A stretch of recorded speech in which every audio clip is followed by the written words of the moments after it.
PseudoPod is extruded into this universe from a dimension of purest fear. It's beautiful in its own alien way, but what's to come will unsettle you.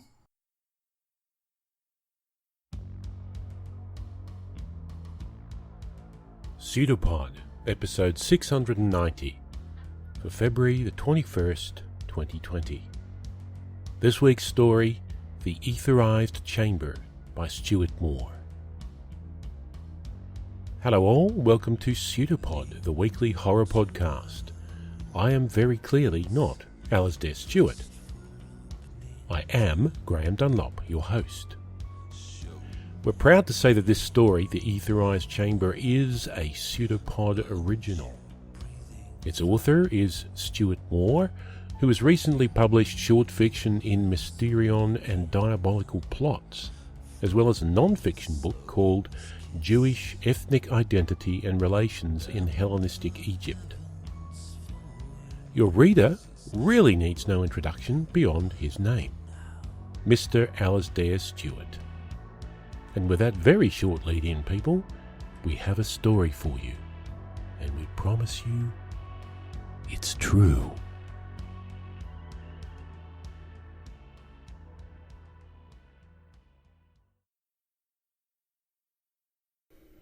The Aetherised Chamber by Stuart Moore.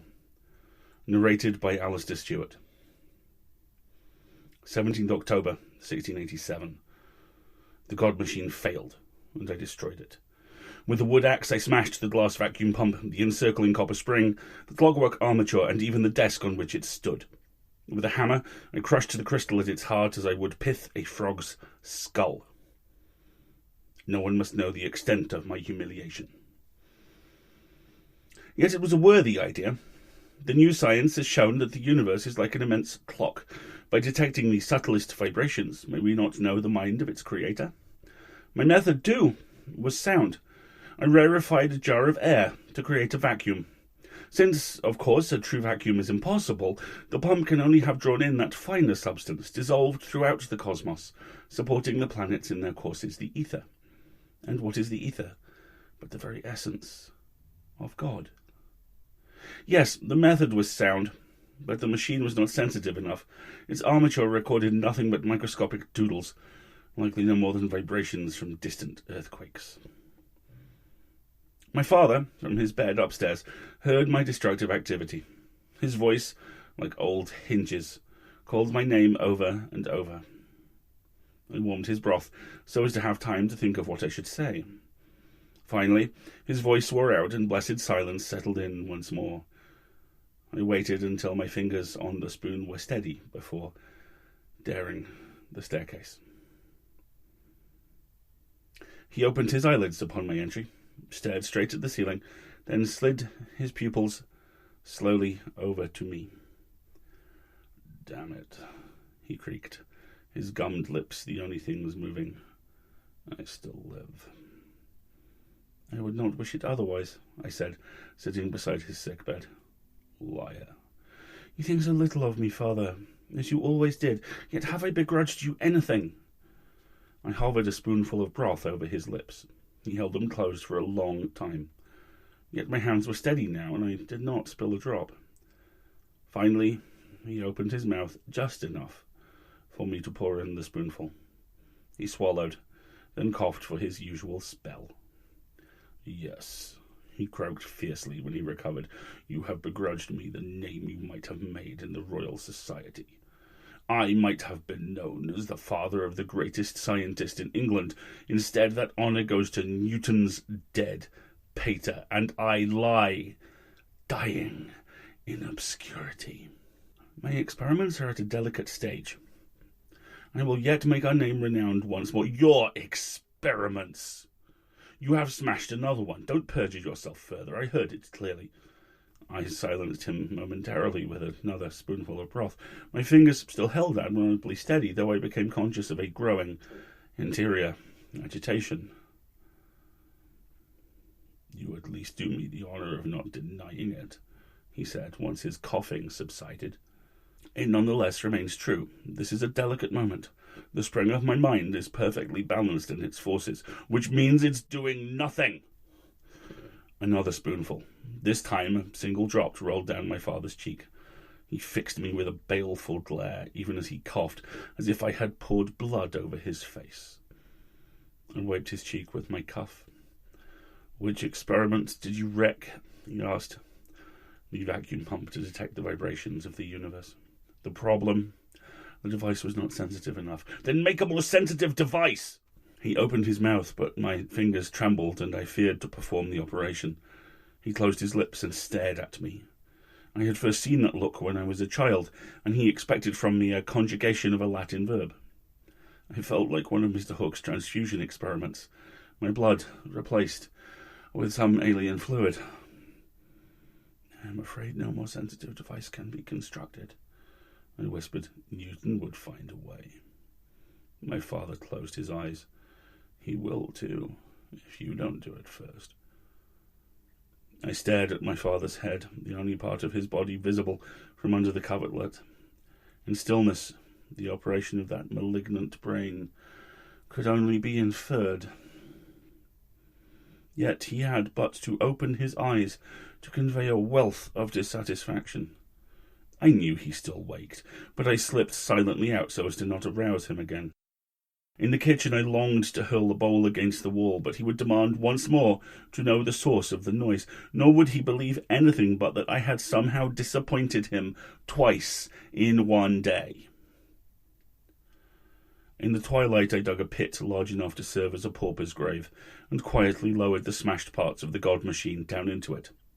The cold clamped down on me even as I perspired while filling the hole once more. I know, I am correct. Human fingers cannot construct a more sensitive machine than mine was. I take some pride in this, even in the privacy of my failure. 18th October, 1687. I have it. I do not need to construct a more sensitive instrument. One has already been constructed for me, by hands far more delicate than mine, if only the old man will survive long enough. 1st December, 1687. My success would satisfy even my father, though I do not know whether he can enjoy it. The glass for the vacuum chamber required incurring debts at usurious rates and using what little property remains to our family as collateral. Fortunately, I dismissed the servants some months ago, as my plans required the utmost secrecy. Though I have achieved the height of natural philosophy, no doubt the vulgar sort would think me some novel sort of witch. I told the glass blowers that the device was a new design for a greenhouse, promising fourfold efficiency. I installed the chamber in the barn, long since bereft of livestock. By means of a pulley, I could raise and lower it onto a steel sheet of perfect flatness. I bolted a chair to the steel. I provided the softest cushions. I am not without feeling.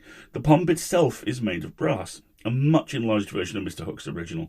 A disc 1 foot in thickness and radius occupies a bottle protruding from the side of the chamber. By turning a handle, the disc moves from the chamber side to the opposite end of the bottle, drawing out a portion of the atmosphere inside the chamber. After closing a valve between the bottle and the chamber and opening another in the top of the bottle itself, I can push the disc back into place, forcing out the air inside. The more I repeat the process, the more the air inside is rarefied, and the better able it becomes to admit the heavenly ether. I rejoiced at last to see my device complete, or nearly complete. I lacked yet the mechanism, or, shall I say, the soul of the thing. My father slept so peacefully when I opened his door. I hoped almost that he might never wake up. But that, of course, would defeat my purpose. Still, there was no need to be cruel. He stirred as I wrapped him in his blanket and murmured something I could not catch.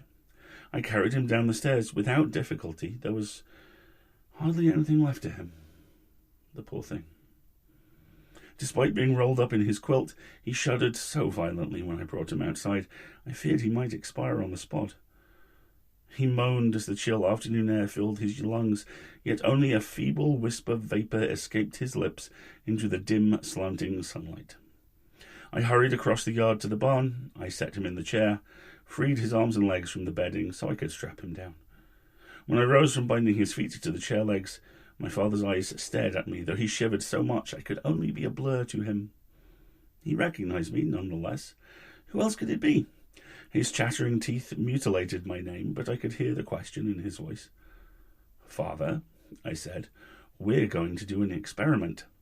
We're going to speak to the essence of the universe itself. We are going to listen to the heartbeat of the Almighty. I hope you will appreciate your role in our achievement." He tried to say something, but could not.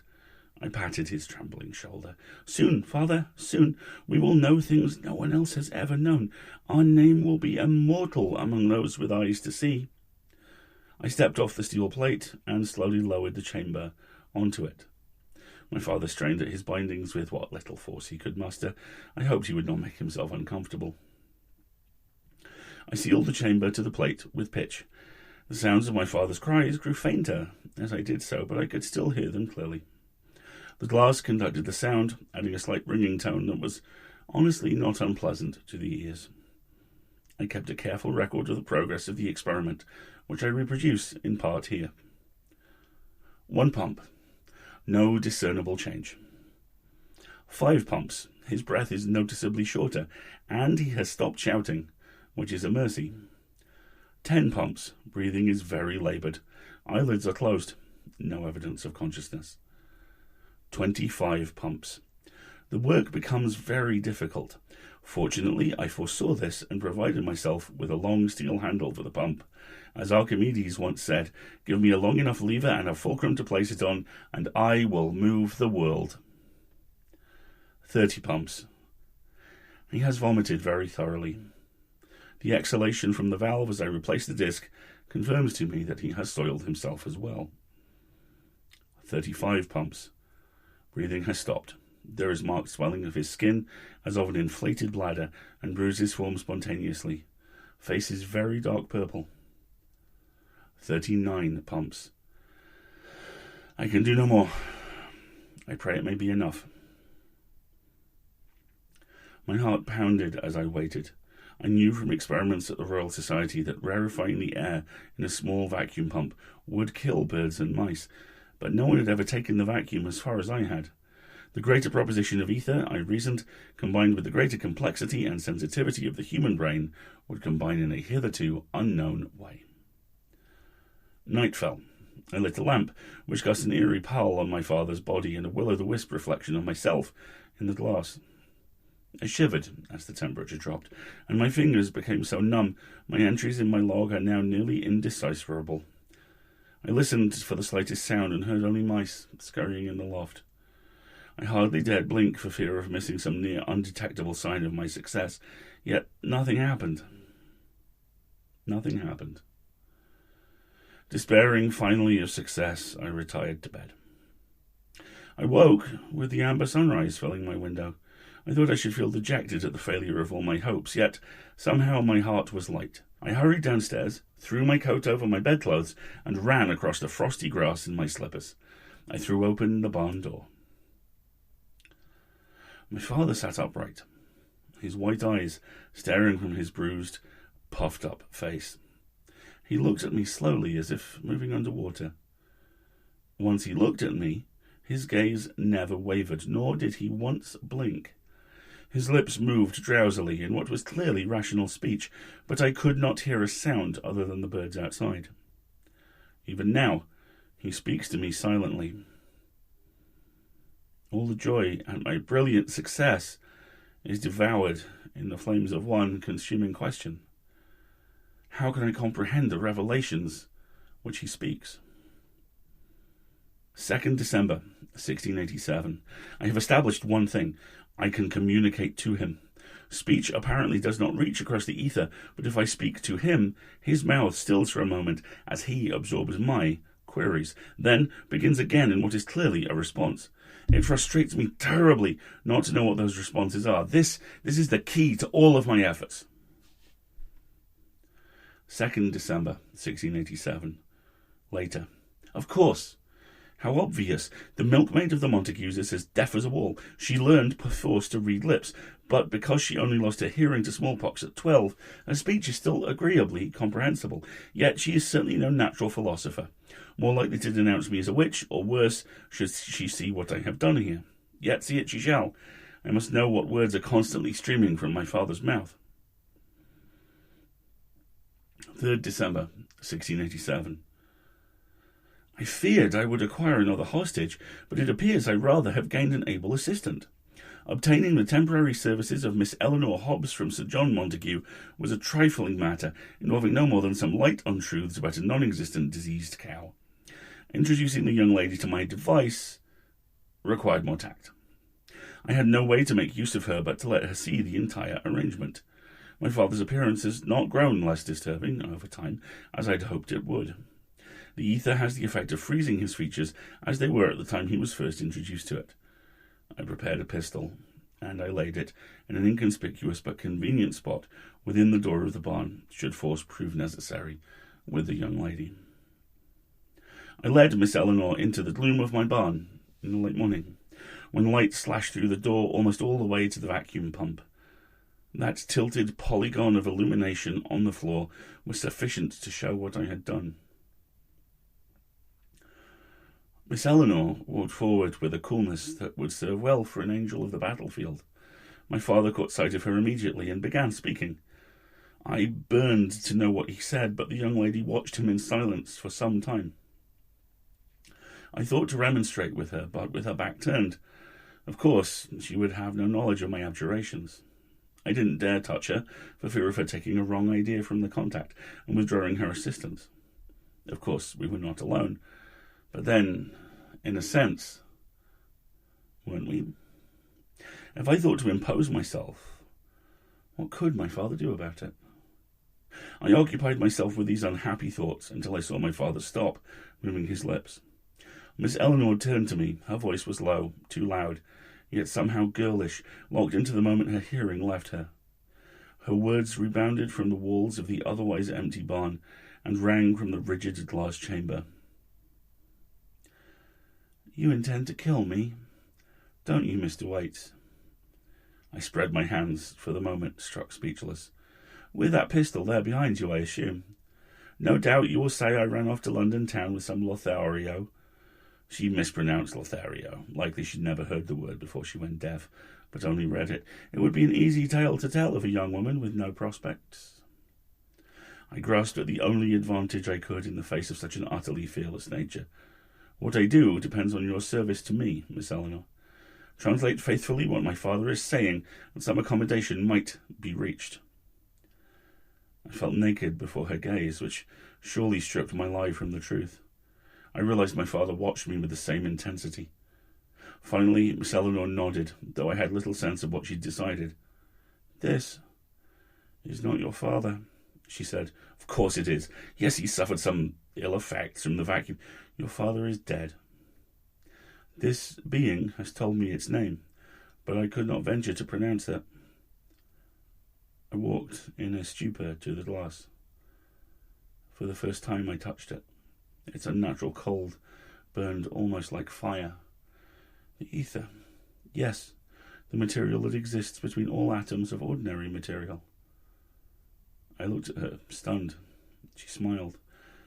When my world became silent, I acquired a primer, and I taught myself to read.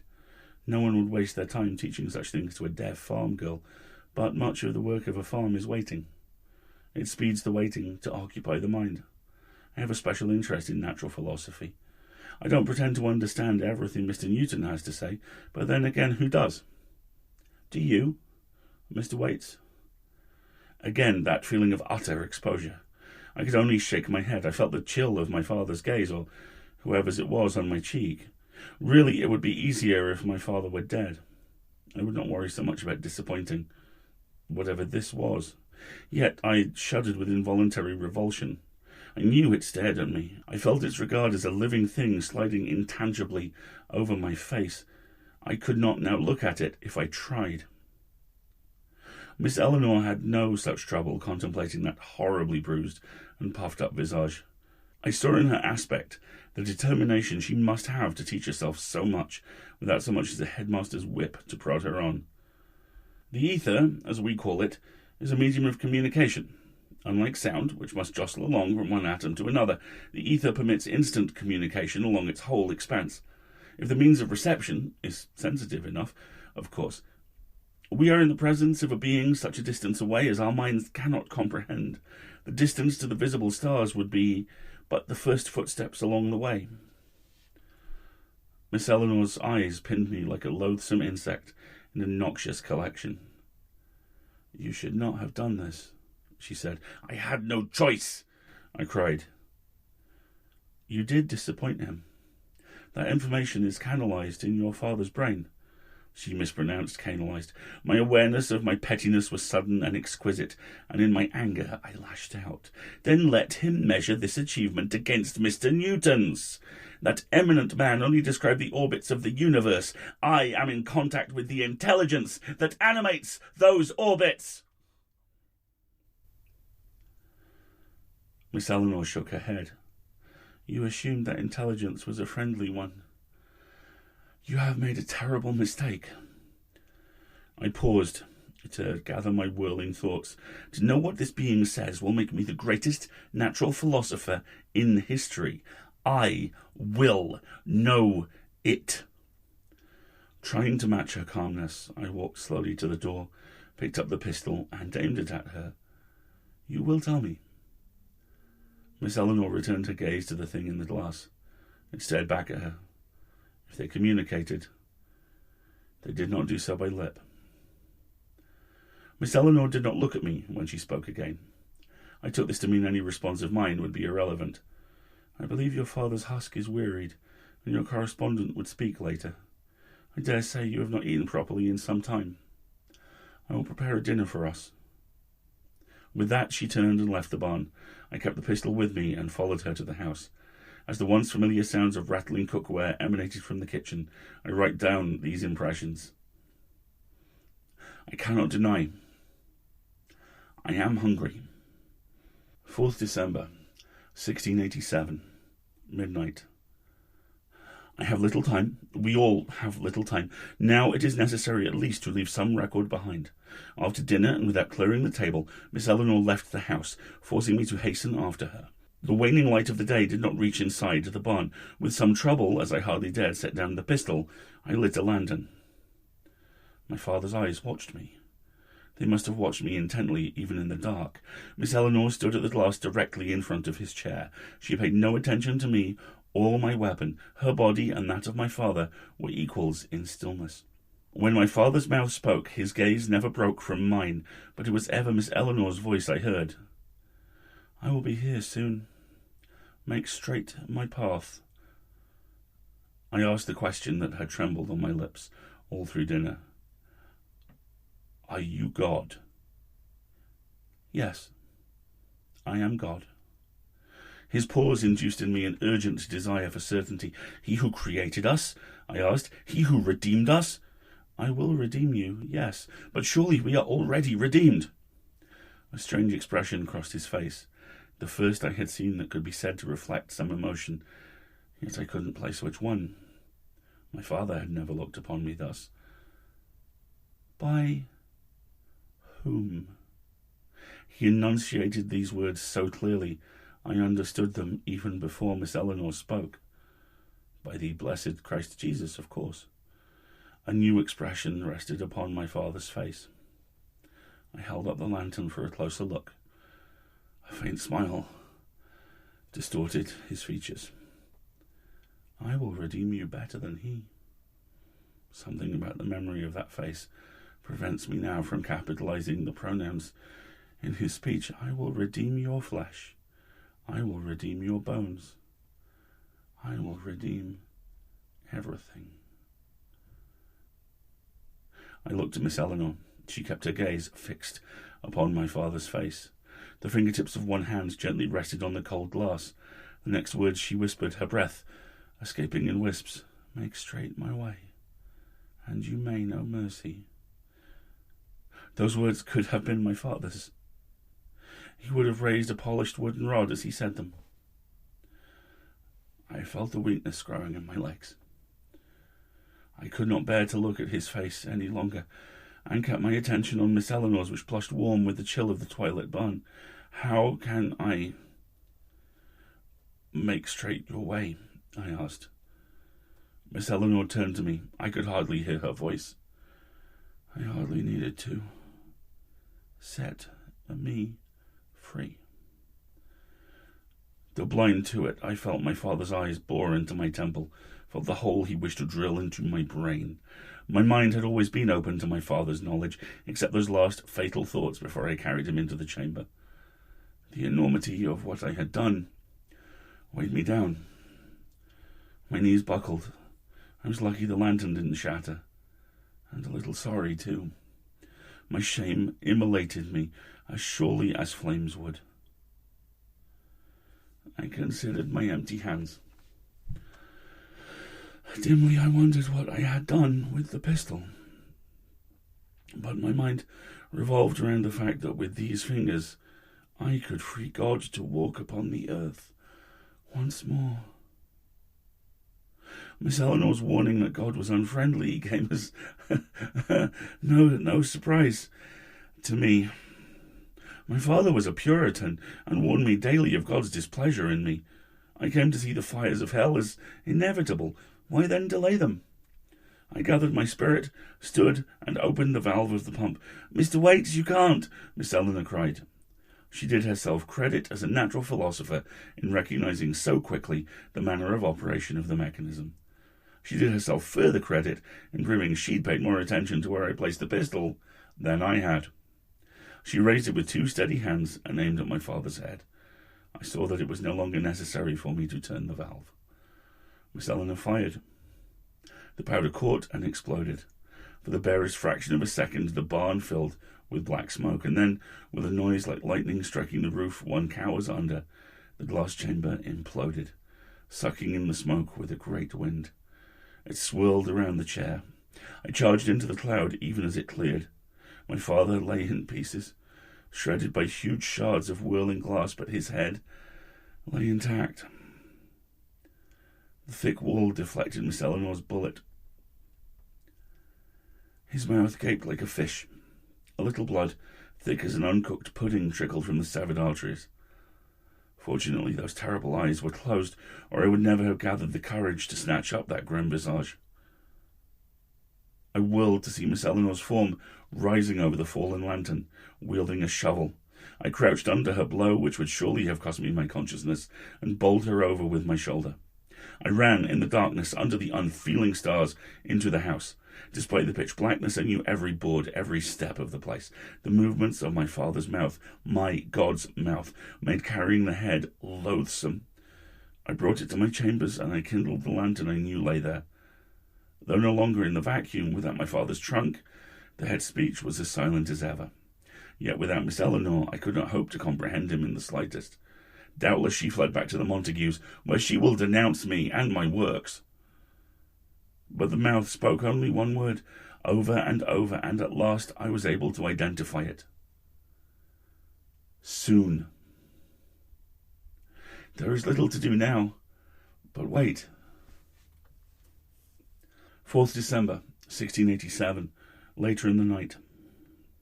I see it now. The smoke which pours up the staircase discloses Miss Eleanor's plan. I can see from my window that the barn is already in flames. I realise that I never recovered the pistol. I am sure I know where it is and how it would be used should I attempt to force an exit. But there is no need. I have another pump in my room. Much smaller, of course, but large enough for my purposes. I will work the mechanism one last time and place the head and these pages in the vacuum, where fire cannot touch them. The fireplace flue will protect the jar, and sooner or later someone will open it. Curiosity will overwhelm them, and they will unseal the chamber. My God is coming, and though he may be delayed, yet all will be redeemed in blood and darkness. My father would have wanted it no other way.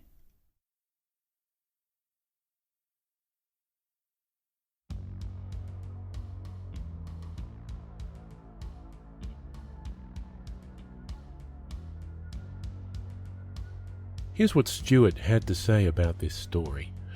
In its inspiration, this is sort of a science fiction story. I was reading about 17th century scientists and wondered, what if they were right? Right about what, you might well ask? Well, the idea that ether, also known as quintessence or the fifth element, is the material that fills the region of the universe above the terrestrial sphere.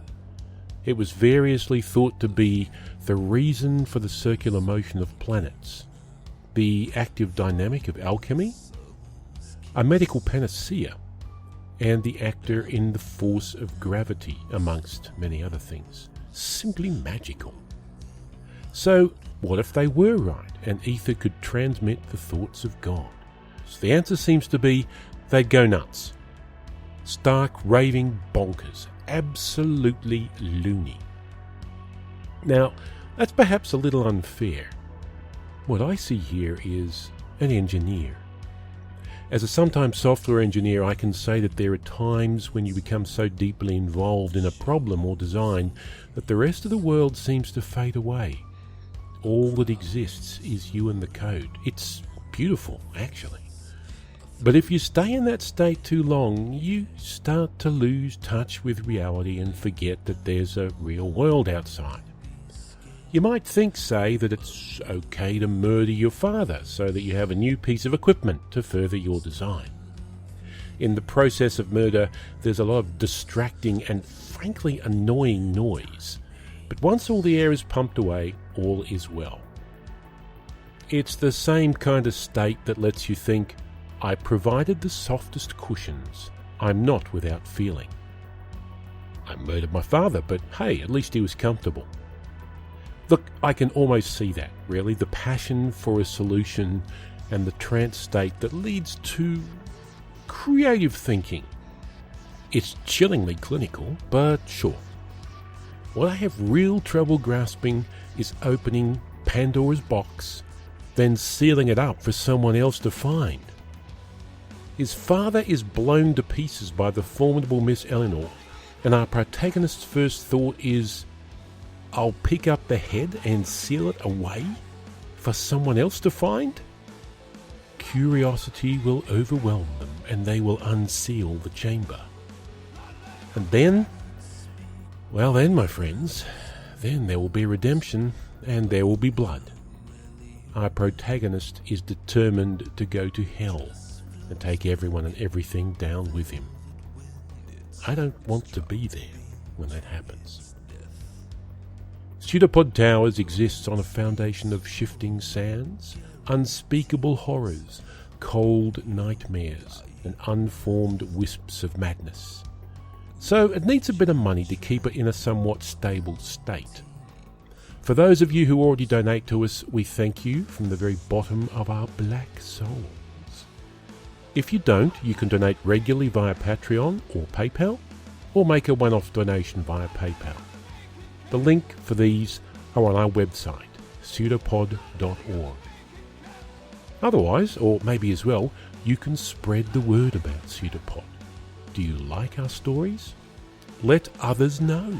Find a random someone, clap a pair of headphones on their head, then turn up the volume on your favourite PseudoPod episode. Then run away very fast. You know, on reflection, that may not be very effective. So instead, tell people on Facebook, Twitter, Ello, Instagram, Tumblr, your blog, whatever your favourite social media platform is. And failing that, well heck, use your mouth. Shout it from the rooftops. We will be back next week with Half-Men of the Night Marie by Robin Hewson. PseudoPod is part of Escape Artists Incorporated and is distributed under a Creative Commons Attribution, Non-Commercial, No Derivatives 4.0 International License.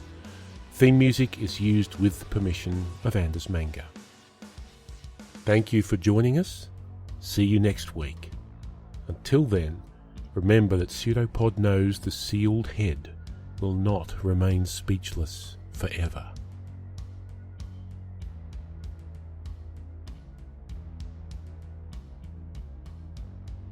It's a pseudopod. It's a big foot.